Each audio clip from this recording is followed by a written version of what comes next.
अनामिम के सभी दर्शकों को सादर प्रणाम।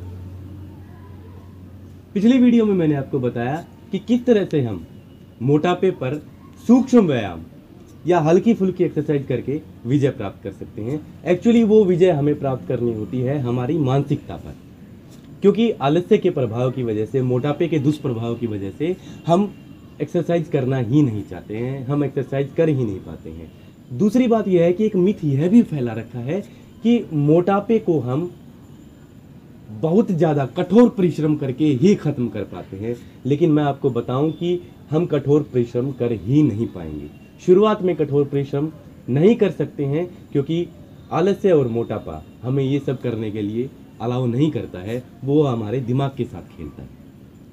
तो शुरुआत में हमें मोटापे को और आलस्य को बहला फुसलाकर सूक्ष्म व्यायाम से हमें शुरुआत करनी चाहिए। हल्की फुल्की एक्सरसाइज से हमें शुरुआत करनी चाहिए। 1-2 महीने के सूक्ष्म व्यायाम और मानसिकता पर विजय प्राप्त करने के बाद हमें कठोर परिश्रम की तरफ आना चाहिए।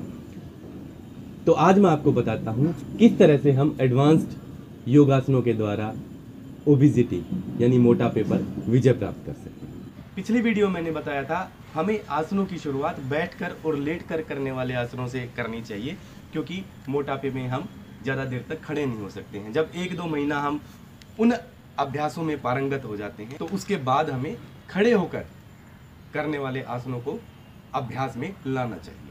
तो सबसे पहले और सबसे अहम आसन हो जाता है हमारा ताड़ासन।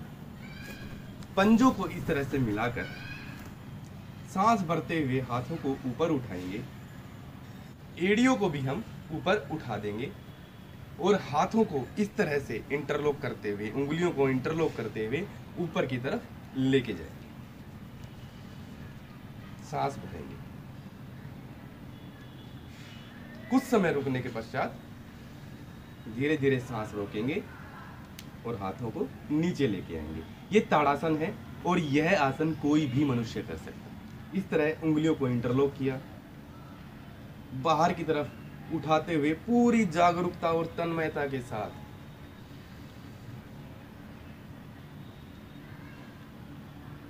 एड़ियों को ऊपर उठा लिया, पंजों पर हम खड़े हो गए। सांस छोड़ते हुए धीरे धीरे नीचे आएंगे। 4-5 रिपीटिशन हमें ताड़ासन की करनी चाहिए। जितना देर हो सके उतनी देर तक हमें रुकना चाहिए। इसके पश्चात हमें पादहस्त आसन करना चाहिए, जितना ज्यादा हो सके। स्लिप डिस्क वाले लोग इसे ना करें, अगर करना है इसको तो एक कुशल मार्गदर्शन में ही करें। हाथों को इस तरह ऊपर ले जाते हुए, कमर को बिल्कुल सीधा रखते हुए ऊपर की तरफ देखना है और धीरे धीरे नीचे जाना है। शुरुआत में जैसा कि मैंने पहली वीडियो में बताया कि लोच कम है तो हम शायद जमीन हमें बहुत दूर लगे, इसलिए जितना ज़्यादा हो सके उतना ही करें, अति इसमें ना करें। कोशिश करें कि आपकी कमर का जो ये हिस्सा है ये सीधा ही रहे, अन्यथा किसी तरह की मोच या किसी तरह का दर्द उत्पन्न हो सकता है।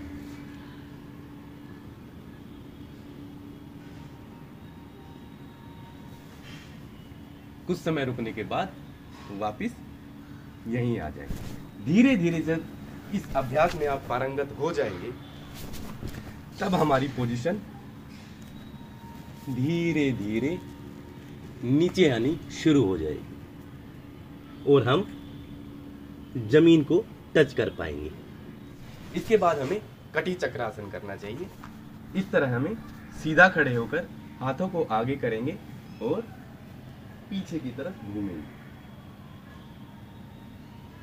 जितना ज्यादा हो सके।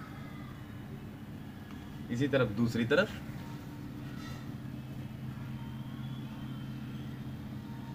सूर्य नमस्कार के बाद राज कपोतासन। अब जबकि मोटापे की वजह से हमारी थाइज थोड़ी सी हैवी हो जाती है, हमारा हिप वाला एरिया थोड़ा सा हैवी हो जाता है, तो हमें राज कपोतासन इसमें काफ़ी आराम देगा। इस तरह से पैर को सीधा करेंगे।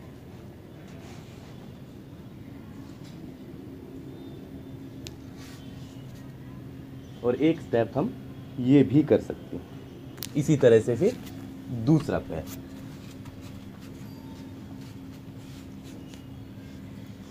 पैर को सीधा भी रख सकते हैं।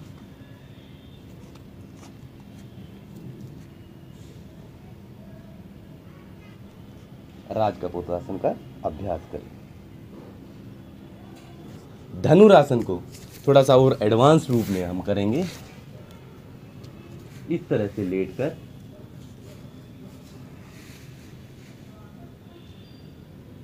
मैक्सिमम स्ट्रेच देने की कोशिश करें।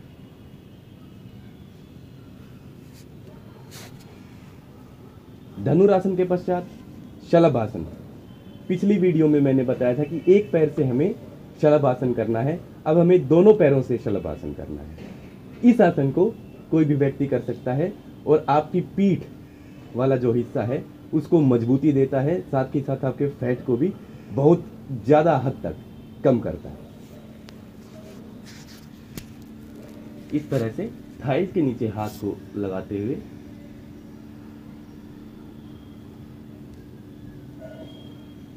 दोनों पैरों को उठाते हुए और गर्दन को ऊपर की तरफ उठाएंगे।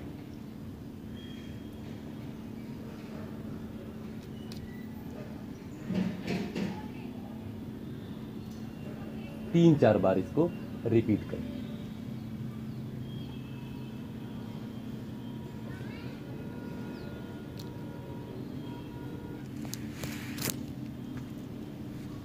जब थकान महसूस होने लग जाए तो हमें थकान को दूर करने के लिए बालक आसन करना चाहिए। बाल आसन से थकान बिल्कुल ही दूर हो जाती है।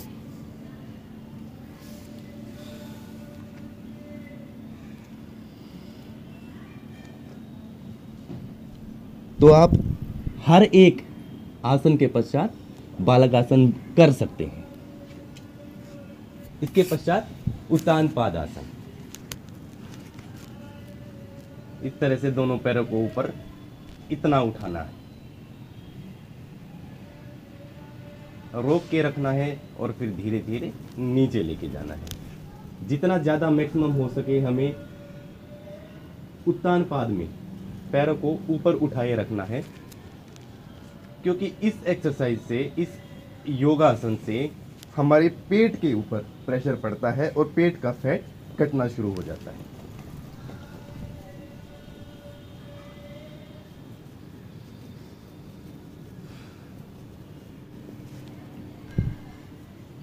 पंजों को बाहर की तरफ रखेंगे।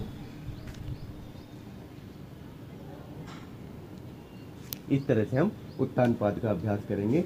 इसके पश्चात हमें नौका आसन करना चाहिए।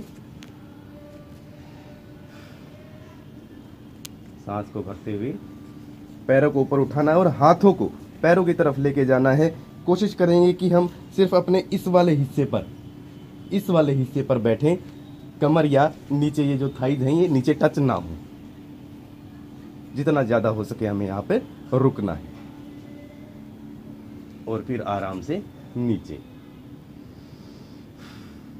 जितनी ज़्यादा रिपीटिशन हो सके आप इसकी रिपीटिशन कीजिए।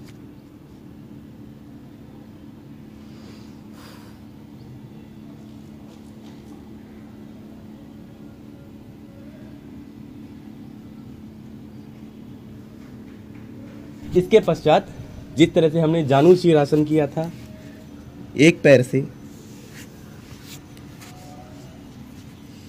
अब हमें दोनों पैरों से पश्चिमोत्तान आसन करना है। कोशिश शुरू में करनी है हमें अपने पंजों को पकड़ने की और यहाँ रुकने की। धीरे धीरे हम नीचे की तरफ जाना भी शुरू कर देंगे। डिस्क वाले लोग आगे झुकने वाले आसनों को अवॉइड करें। सांस छोड़ते हुए आगे हमें जाना है, वापिस आ जाना है, सीधा बैठना है।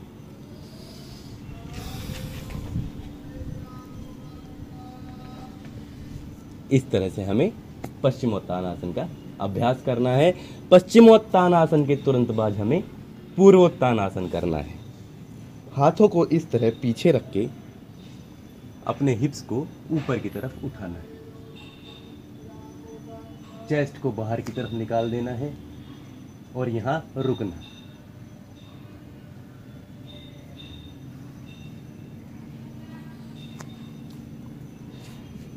एक बार फिर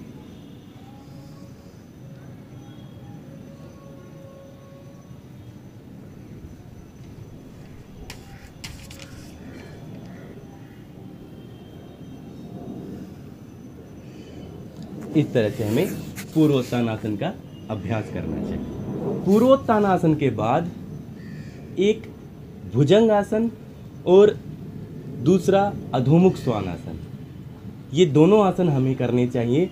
लेकिन मैंने एक इस तरह की क्रिया आप कह सकते हैं या आसन कह सकते हैं डेवलप की है, यदि आप उसको करेंगे तो आपका अधोमुख श्वानासन भुजंगासन दोनों हो जाएंगे साथ ही साथ। आपकी जो बॉडी है उसमें लोच बढ़ेगी और पसीना इसमें ज़्यादा निकलेगा, फैट इसमें ज़्यादा बर्न होगा, कैलोरीज इसमें ज़्यादा बर्न होंगी। तो इसको बहुत ही समझबूझ के साथ आपको करना चाहिए, वो मैं बताता हूँ। एड़ी और पंजों को नीचे रखने की कोशिश करें। जहाँ पर हम रख सकते हैं, अगर थोड़ा नज़दीक रख सकते हैं तो यहाँ रखेंगे, यदि दूर करके भी आप रख सकते हैं तो यहाँ रखेंगे। इसके बाद हमें अपने हाथों से धीरे धीरे पीछे की तरफ चलना है। घुटने सीधे रखने की कोशिश करनी है, यदि मोड़ रहे हैं तो मुड़े रहने दीजिए। इस तरह से हमें यहाँ आना है और फिर दोबारा एड़ी पंजे टिके टिके ही हमें आगे की तरफ चलना है। एड़ियाँ उठाते हुए, घुटने टिकाते हुए, पंजे सीधे करते हुए भुजंगासन करना है। फिर उसी तरह से हमें धीरे धीरे पीछे आते चले जाना है, एड़ियाँ पंजे टिका देने हैं और पादहस्त आसन में हमें आ जाना है। अब देखिए इसमें पादहस्त आसन, इसके पश्चात हमारा अधोमुख श्वानासन, इसके पश्चात हमारा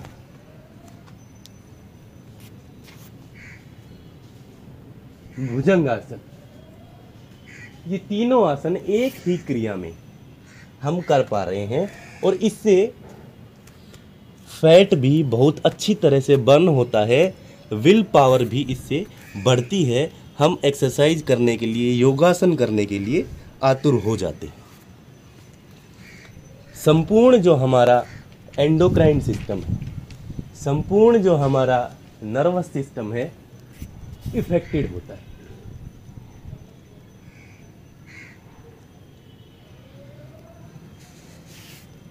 इन सब आसनों के पश्चात हमें प्राणायाम को भी समय देना चाहिए।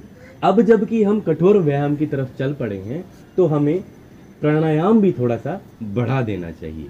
तो शुरुआत करनी चाहिए हमें कपालभाति से। अब जबकि खाने पीने के ऊपर, फूड क्रेविंग के ऊपर हमारा कंट्रोल हो चुका है तो हम कपालभाति का, भस्त्रिका का अभ्यास कर सकते हैं। कपालभाति का अभ्यास हमें शुरुआत में ही बड़ी तेजी, 5th गियर में शुरू नहीं करना है। बड़े ही आराम से माइल्ड कपालभाति की हमें प्रैक्टिस करनी चाहिए। यह मॉडरेट या हाइपर नहीं होना चाहिए। इस तरह से ज्ञान मुद्रा में बैठने के बाद हमें कपालभाति की शुरुआत बड़े ही आराम से, तन्मयता के साथ, पेट और श्वास के ऊपर कंट्रोल करते हुए करना चाहिए। पेट को फुलाया, छोड़ के वहीं रोक लिया अंदर की तरफ। पेट को फुलाया, झटके से छोड़ा और पेट को अंदर की तरफ ही रोक लिया, बिल्कुल ही आराम से, माइल्ड स्ट्रोक्स।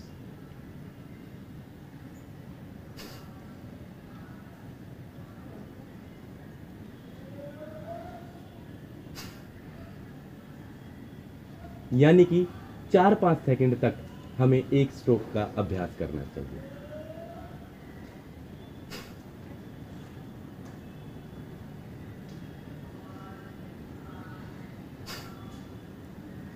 ये माइल्ड कपालभाति। हम माइल्ड भस्त्रिका भी कर सकते हैं। पूरा श्वास चेस्ट में भरेंगे,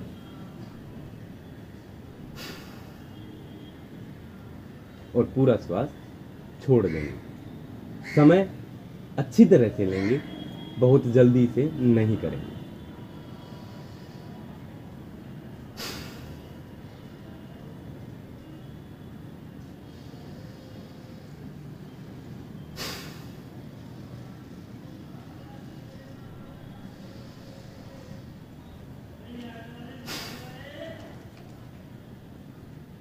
इस तरह से भस्त्रिका का अभ्यास करेंगे।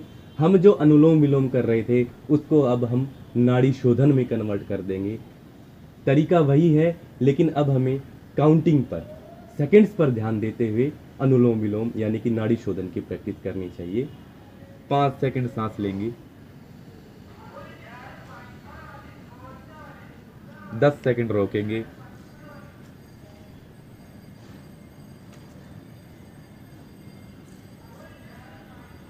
और 5 सेकंड छोड़ देंगे।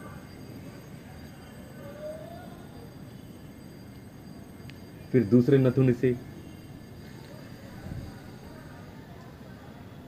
5 सेकंड सांस भरेंगे, 10 सेकंड रोकेंगे,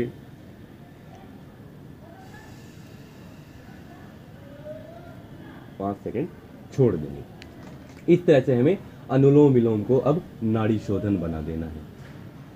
अनुलोम विलोम, कपालभाति, भस्त्रिका, ये सब देखने के लिए मैं लिंक्स डिस्क्रिप्शन में डाल देता हूँ। आप वहाँ से इन वीडियोस को देख सकते हैं और अच्छे तरीके से, प्रॉपर तरीके से आप इसको कर सकते हैं। इसके पश्चात हमें उज्जयी का भी अभ्यास करना चाहिए।